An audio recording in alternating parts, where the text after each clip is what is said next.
Mon professeur m'a dit que j'étais bon à rien, et depuis, je n'ai absolument rien accompli. Il avait peut-être raison après tout. C'est ce que m'a confié un jour une connaissance avec une sincérité brute. Et dans ce silence, après ces mots, j'ai senti le poids qu'il portait. Ce n'est pas une phrase anodine, c'est une condamnation prononcée sans procès et gravée dans l'estime de soi comme une vérité. Et si nous y réfléchissons un instant, nous connaissons, vous et moi, au moins une personne à qui une telle phrase a été dite. Par un enseignant, par un parent, un supérieur hiérarchique, un inconnu parfois qui a croisé notre route au mauvais moment. Ces paroles, nous les avons entendues ou subies. Et même quand elles datent de 10, 20 ou 30 ans, elles résonnent encore en nous. Comme une vieille chanson dont nous connaissons chaque mot, même sans vouloir la chanter. Nous les appelons parfois critiques, remarques, observations, mais en réalité, ce sont des étiquettes, des mots lourds, collants, des mots qui finissent par définir ce que nous croyons être. Ce professeur qui s'est permis de dire que vous ne valez rien, ce parent qui vous répétait que vous n'étiez pas assez intelligent, pas assez doué, pas assez autre chose, insérez le terme que vous voulez. Ces mots sont parfois plus violents qu'un coup, parce qu'ils s'insinuent et qu'ils finissent par réécrire votre histoire à votre place.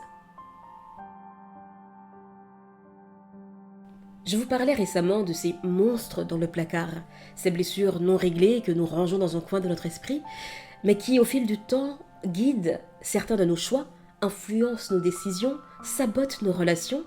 Et ces phrases comme « tu ne réussiras jamais »,« tu n'es pas fait pour ça »,« oh, tu rêves trop grand », font partie de ce placard.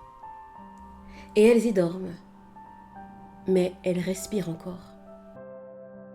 Vous êtes-vous déjà demandé pourquoi, face à une opportunité, vous hésitez autant? Pourquoi vous déclinez une proposition avant même d'avoir essayé? Pourquoi vous doutez, vous vous sabotez, vous vous sous-estimez? Ce n'est pas forcément de la paresse, ce n'est pas un manque d'ambition, c'est peut-être simplement que vous ne tenez plus le stylo. Quelqu'un d'autre l'a pris il y a longtemps, et depuis, vous continuez à lire l'histoire que cette personne a écrite pour vous. Mais voilà ce que je veux que vous compreniez aujourd'hui. Vous avez le droit de reprendre le stylo. C'est même un devoir. Oui, ces paroles ont existé. Oui, elles ont laissé des traces. Mais vous n'êtes plus l'enfant ou l'adolescent à qui elles ont été adressées. Vous êtes désormais capable de relire ces scènes avec l'œil d'un adulte. Un adulte qui peut dire « Ce jour-là, ce n'était pas moi le problème. C'était lui, c'était elle, c'était eux. C'était leur douleur, leur peur, leur frustration qu'ils ont projetée sur moi. » Imaginez un petit garçon passionné de dessin.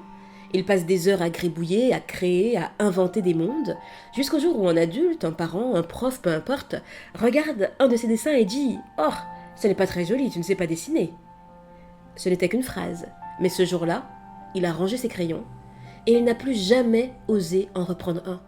Aujourd'hui, il a 40 ans, il se sent vide, incomplet, et il ne comprend pas pourquoi, jusqu'à ce qu'il se souvienne de cette phrase, de ce jour, de ce stylo qu'il a posé et qu'il n'a jamais repris.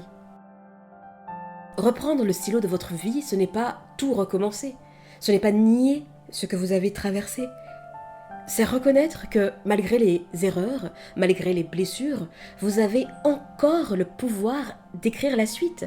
L'histoire n'est pas finie.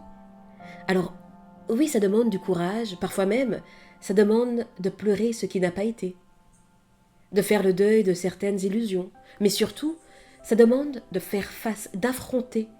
Et faire face, ce n'est pas se battre, ce n'est pas crier, c'est simplement regarder la vérité en face et dire « Je ne veux plus vivre dans une histoire que je n'ai pas choisie. »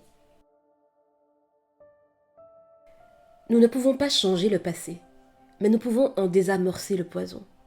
Nous pouvons déconstruire ce qui nous a été transmis par erreur, ignorance ou souffrance, des souffrances qui n'avaient rien à voir avec nous, et reconstruire, brique après brique, une version plus fidèle